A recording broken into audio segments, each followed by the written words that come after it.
오늘 우리에게 주시는 하나님의 말씀은 누가복음 5장 1절에서 11절까지의 말씀입니다.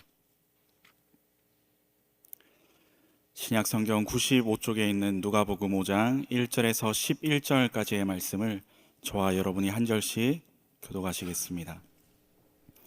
무리가 몰려와서 하나님의 말씀을 들을새 예수는 게네사렛 호숫가에 서서 호숫가에 배 두 척이 있는 것을 보시니 어부들은 배에서 나와서 그물을 싣는지라. 예수께서 한 배에 오르시니 그 배는 시몬의 배라. 육지에서 조금 떼기를 청하시고 앉으사 배에서 무리를 가르치시더니 말씀을 마치시고 시몬에게 이르시되 깊은 데로 가서 그물을 내려 고기를 잡으라. 시몬이 대답하여 이르되 선생님 우리들이 밤이 새도록 수고하였으되 잡은 것이 없지만은 말씀에 의지하여 내가 그물을 내리리이다 하고 그렇게 하니 고기를 잡은 것이 심이 많아 그물이 찢어지는지라. 이에 다른 배에 있는 동무들에게 손짓하여 와서 도와달라 하니 그들이 와서 두 배의 체험에 잠기게 되었더라. 시몬 베드로가 이를 보고 예수의 무릎 아래에 엎드려 이르되 주여 나를 떠나소서 나는 죄인이로소이다 하니 이는 자기 및 자기와 함께 있는 모든 사람이 고기 잡힌 것으로 말미암아 놀라고 세베대의 아들로서 시몬의 동업자인 야고보와 요한도 놀랐음이라. 예수께서 시몬에게 이르시되 무서워하지 말라. 이제 후로는 네가 사람을 취하리라 하시니 함께 읽겠습니다. 그들이 배들을 육지에 대고 모든 것을 버려두고 예수를 따르니라. 아멘.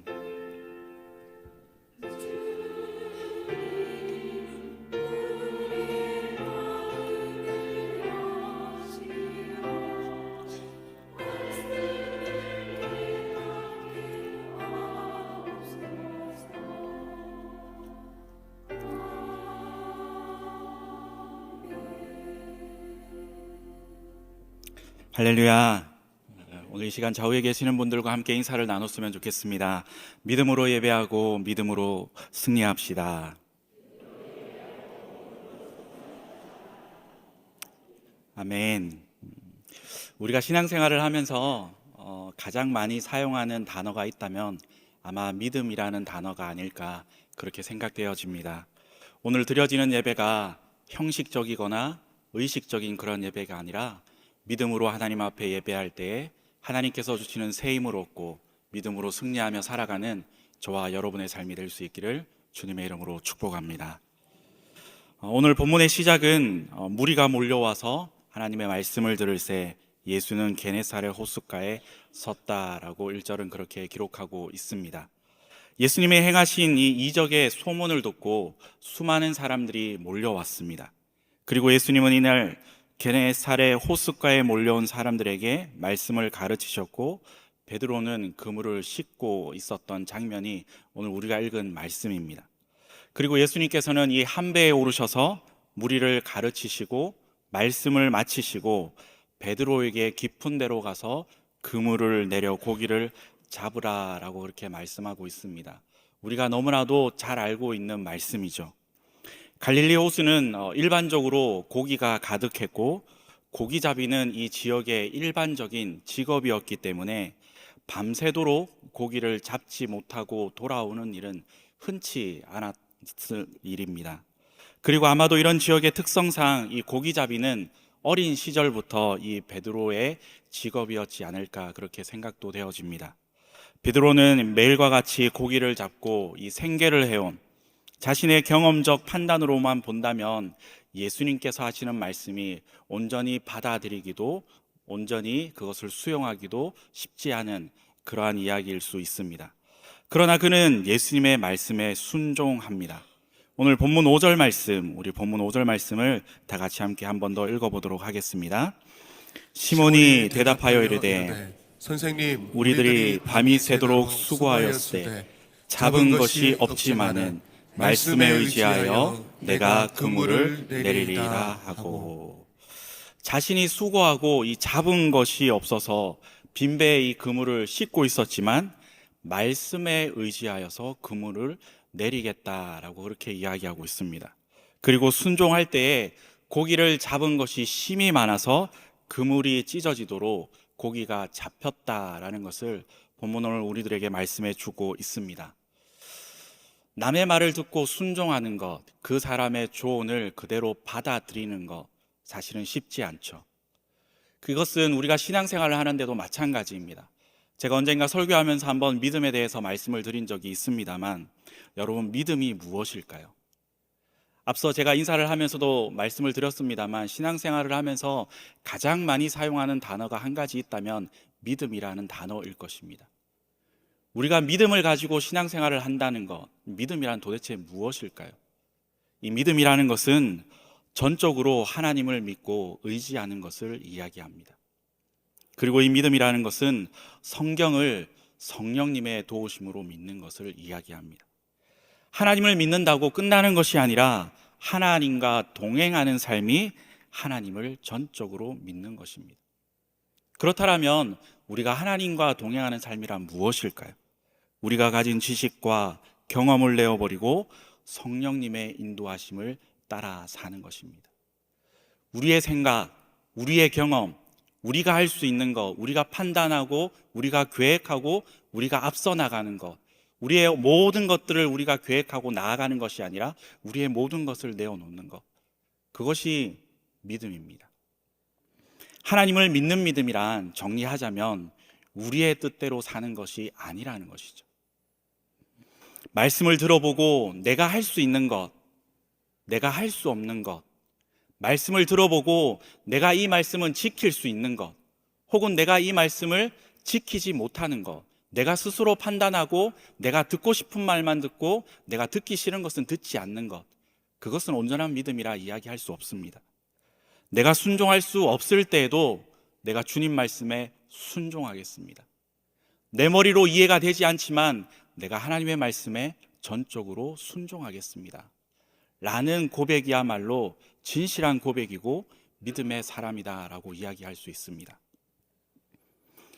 우리는 하나님의 말씀을 들어야 하죠. 늘 하나님의 말씀을 들어야 합니다. 말씀을 들을 때 우리에게 역사가 일어나는 것이죠. 로마서 10장 17절 말씀에는 그러므로 믿음은 들음에서 나며 들음은 그리스도의 말씀으로 말미암는다라는 말씀, 너무나도 잘 알고 있는 말씀이죠. 하나님의 말씀을 들어야지 우리의 영혼이 살아납니다. 요한복음 5장 25절에서는 이렇게 기록하고 있습니다. 우리 요한복음 5장 25절 말씀을 함께 읽어보도록 하겠습니다. 진실로 너희에게 이르노니 죽은 자들이 하나님의 아들의 음성을 들을 때가 오나니 곧 이때라. 듣는 자는 살아나리라. 아멘. 무엇이라고 말씀하고 있습니까? 죽은 자들도 하나님의 음성을 들으면 어떻게 한다고요? 살아난다라고 말씀하고 있습니다. 죽은 자들이 하나님의 음성을 들을 때에 살아남과 동시에 우리의 생애가 변화되고 살아나게 될 줄로 믿습니다. 그렇다면 오늘 본문의 말씀을 통하여서 베드로가 이 말씀으로 순종하였을 때 어떠한 일이 일어나는지 살펴보면서 짧은 시간 세 가지의 교훈으로 함께 은혜를 나누고자 합니다. 오늘 본문에서 주시는 첫 번째 교훈은 순종은 기적을 경험하게 되었다라는 사실입니다. 오늘 본문 1절 말씀을 보면 예수님에 대한 소문을 듣고 많은 사람들이 몰렸음을 우리는 알 수 있습니다. 군중은 다른 것이 아니라 기적을 보려고 몰렸지만 예수님은 그들에게 하나님의 말씀을 전합니다. 기적은 군중들에게 하나의 흥미에 불과했지만 하나님의 말씀은 영혼을 살리는 생명의 말씀이었습니다. 예수님은 호숫가에 있던 이 시몬의 배에 올라 배를 육지로부터 조금 떼기를 청하였습니다. 본문 3절 말씀도 같이 함께 다시 한 번 더 읽어보도록 하겠습니다. 예수께서 한 배에 오르시니 그 배는 시몬의 배라. 육지에서 조금 떼기를 청하시고 앉으사 배에서 무리를 가르치시니. 이 베드로를 비롯한 어부들은 밤새 얻은 것이 없어서 낙심한 마음으로 그물을 씻고 있었습니다. 그런데 베드로는 예수님의 말씀을 들으면서 마음의 문이 조금씩 열렸던 것 같습니다. 우리도 하나님의 말씀을 들을 때 조금씩 우리의 마음이 열리고 우리의 믿음이 조금씩 자라나는 것과 같습니다. 하나님의 말씀이 우리의 심령에 충만할 때에 우리에게 순종할 수 있는 믿음을 주시는 줄로 믿습니다. 사랑하는 성도 여러분, 기적이 언제 일어날까요? 비록 우리의 상식에 어긋나고 이 앞뒤가 맞지 않더라도 하나님의 말씀에 순종할 때 기적이 일어납니다. 하나님의 말씀을 믿고 천국이 있다는 것을 믿는 사람들에게 천국의 문은 활짝 열립니다. 그러나 반대로 하나님을 의심하고 하나님의 말씀을 믿지 못하는 사람들에게는 하늘 문이 열리지 않습니다. 그러므로 하나님의 자녀가 은혜를 누리는 길은 말씀을 주실 때에 온전히 순종할 때라는 사실을 기억할 수 있기를 바랍니다. 주님은 순종을 통하여 우리에게 복 주시기를 원하십니다. 오늘 본문은 이 베드로와 빈배를 통하여서 이것을 우리에게 교훈해 주고 있습니다. 예수님이 우리에게 요구하는 것은 믿음이고 순종입니다. 종은 자신의 형편과 상황에 따라서 주인의 명령에 순종할지 말지를 결정하지 않습니다. 순종이란 내 상황과 내 형편에 따라서 선택을 했다가 선택을 하지 않는 것이 아니라 순종은 온전한 마음으로 우리가 그 말에 겸허하게 받아들이는 것, 그것이죠. 어쩌면 밤새 고기를 한 마리도 잡지 못한 베드로는 빈배를 보는 것만으로도 몹시 힘들고 마음이 괴로웠는지 모릅니다. 그러나 베드로는 그 예수님의 말씀에 예수님의 요청을 거절하지 않습니다. 말씀하신 그대로 순종하였고 그가 순종한 결과는 빈배가 가득 차게 되었음을 우리는 볼 수 있습니다. 사랑하는 성도 여러분, 우리가 신앙생활을 하면서 늘 기쁜 일보다는 어려움이 더 많죠. 늘 우리에게 감사와 기쁜 일들이 많기를 소원하지만 우리의 삶에는 그런 일들보다 불평할 일, 나에게 좋지 않은 일, 그냥 그저 그런 일, 평범한 일들이 우리에게 더 많이 일어나지 않습니까? 우리가 아무리 힘들고 어렵더라도 하나님의 말씀에 순종할 수 있기를 주님의 이름으로 축복합니다. 하나님은 우리가 하나님의 말씀을 선택해서 말씀을 듣는 것을 원하지 않습니다. 하나님께서 우리에게 원하시는 것은 하나님의 말씀에 우리가 온전히 순종하는 것이죠. 이것은 내가 순종할 수 있습니다 라고 아멘하고, 이것은 내가 순종할 수 없기 때문에 대답하지 않는 것, 그것은 하나님을 온전히 믿는 믿음이다라고 이야기할 수 없습니다. 우리가 하나님의 말씀에 순종할 때에 빈배와 같은 우리 인생에 넘치도록 하나님께서 복을 채워 주실 것입니다. 어떤 측면으로 본다면 이 성경의 모든 말씀은 우리의 지식으로 다 이해되지 않습니다. 그러나 한 가지 반드시 우리가 기억해야 할 것이 있다면 성경은 이해하는 책이 아니라 믿음의 책입니다. 우리 머리로 이해가 되었기 때문에 하나님을 믿고 이 성경의 말씀을 우리가 의지하는 것이 아니라 온전히 우리가 하나님의 말씀을 믿는 믿음의 책이라는 말이죠. 하나님의 말씀은 믿을 때의 역사가 일어나고 믿는 자 속에서 역사하시는 것이 하나님의 말씀임을 믿을 수 있기를 바랍니다. 우리에게 그러한 깨달음이 있어야 하는 것이죠. 우리에게 그러한 온전한 믿음이 있어야 하는 것입니다. 베드로의 빈배가 가득 찬 것은 단순합니다. 예수님의 말씀에 순종했기 때문입니다. 그가 무수한 노력을 하였고 그가 일평생을 살아오면서 업으로 자라왔기 때문에 얼마나 많은 일들을 경험했겠습니까? 왜 고기가 잡히지 않는지도 잘 알고 있었을 것입니다. 그런데 밤이 새도록 고기를 잡지 못하였음에도 예수님의 말씀에 순종하였을 때 그물이 찢어지도록 고기를 많이 잡는 그러한 기적을 보게 된 것입니다. 우리가 신앙생활을 하다 보면 하나님의 말씀이라도 우리의 지식으로 종종 이해가 되지 않을 때가 있습니다. 그러나 말씀을 믿고 순종하면 하나님의 역사가 일어납니다. 하나님의 말씀은 능력입니다. 하나님의 말씀은 은혜와 변화와 회복입니다. 많은 사람들이 기적을 원합니다. 많은 사람들이 예수님을 믿고 난 다음에 나도 복 있는 인생으로 살아가기를 원합니다. 나도 내 삶이 어렵고 힘들고 내 사업이 너무나도 힘들고 내 자녀들이 내 마음대로 되지 않아서 너무나도 힘들고 어려운 마음 가운데 있다가 예수님을 믿고 나면 내 모든 일들이 잘 될 것이라는 막연한 그러한 마음으로 나아옵니다. 많은 사람들이 그러한 기적을 원하면서 신앙생활을 하는 사람들이 얼마나 많은지 모릅니다. 그러나 아무나 기적의 주인공이 되지 못합니다. 주님은 때로는 우리가 이해할 수 없는 명령을 내리시기도 합니다. 많은 사람들이 이 말은 믿을 수 없다고 생각하고 불신하고 순종하지 않으려고 합니다. 왜 기적이 일어나지 않겠습니까? 왜 기적이 일어나지 않느냐면 단순합니다. 우리가 하나님의 말씀에 순종하지 않기 때문입니다. 주님의 명령에 그대로 따르는 것이 참된 순종입니다. 경우에 따라서 이 하나님의 말씀이 쉬울 수도 있고 어려울 수도 있는 그러한 하나님의 명령 앞에서 쉽고 어려움에 떠나 믿음으로 반응하는 것이 참된 순종이라는 것이죠. 사랑하는 성도 여러분, 나는 아직도 계산하면서 순종하지 못하고 있는 일들이 있지는 않습니까?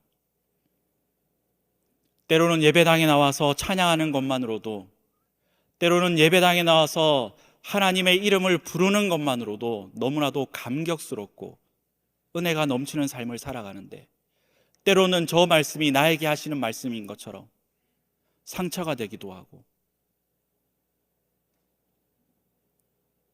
우리의 신앙이 우리의 판단으로, 우리의 생각으로, 우리 중심으로 자꾸 신앙생활을 하다 보니 신앙생활이 어렵고 힘들고 시험에 드는 것입니다.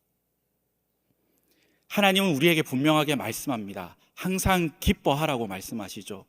쉬지 말고 기도하라고 말씀하시죠. 범사에 감사하라고 말씀하십니다. 이 말씀은 우리에게 항상 기뻐해도 되고 쉬지 않고 기도하지 않아도 되는 것이 아니라 우리에게 반드시 기뻐하고 감사하고 기도할 것을 우리들에게 명령하십니다. 그런데 우리는 어떻게 하나님 늘 기뻐할 수 있습니까? 어떻게 우리가 쉬지 않고 기도할 수 있습니까? 반문하는 것이 우리들의 모습 아닌가요?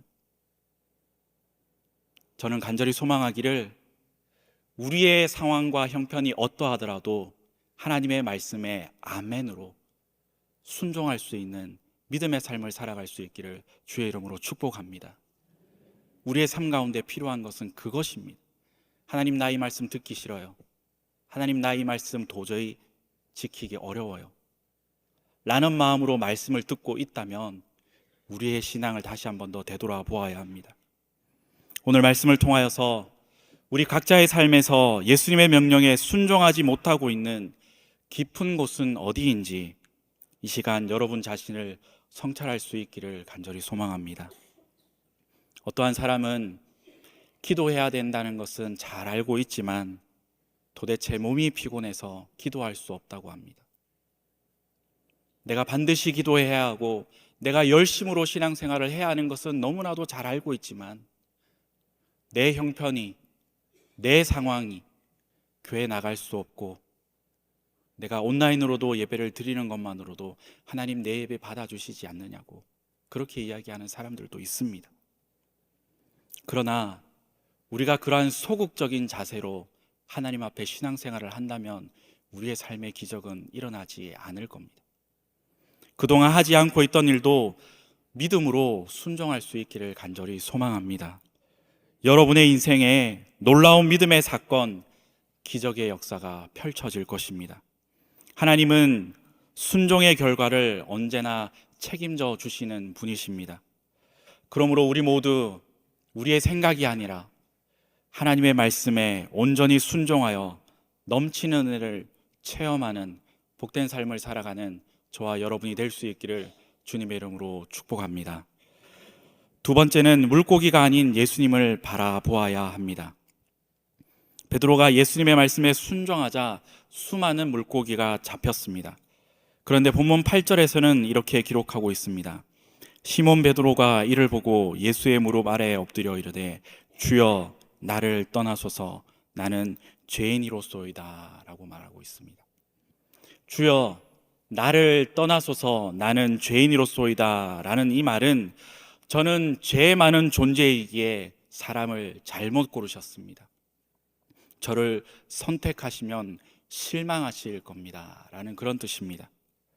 사람들은 많은 물고기가 잡힌 그 현상에서 놀라고 있을 때 베드로는 이분이 바로 하나님이 아닌가 하는 그러한 두려움으로 그분 앞에 엎드리며 고백하고 있습니다.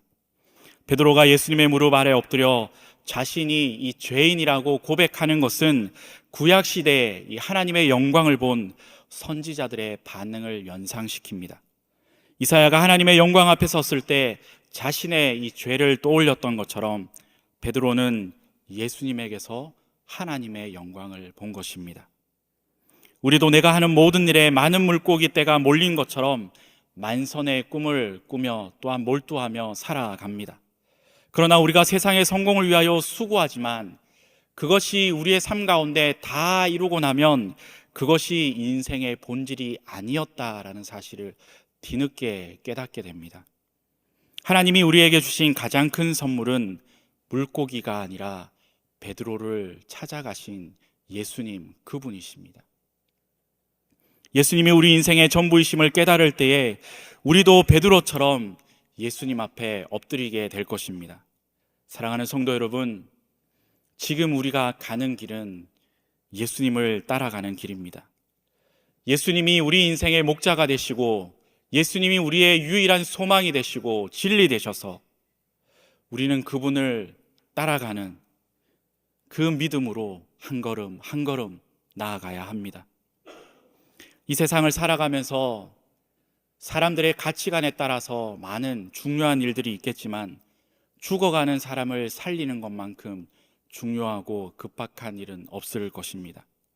우리가 최고의 가치 있는 삶을 살려면 주님께 헌신하며 또한 주님을 따라 살아가야 합니다. 베드로는 자신에게 일어난 기적을 경험하고는 두려움에 사로잡혔습니다.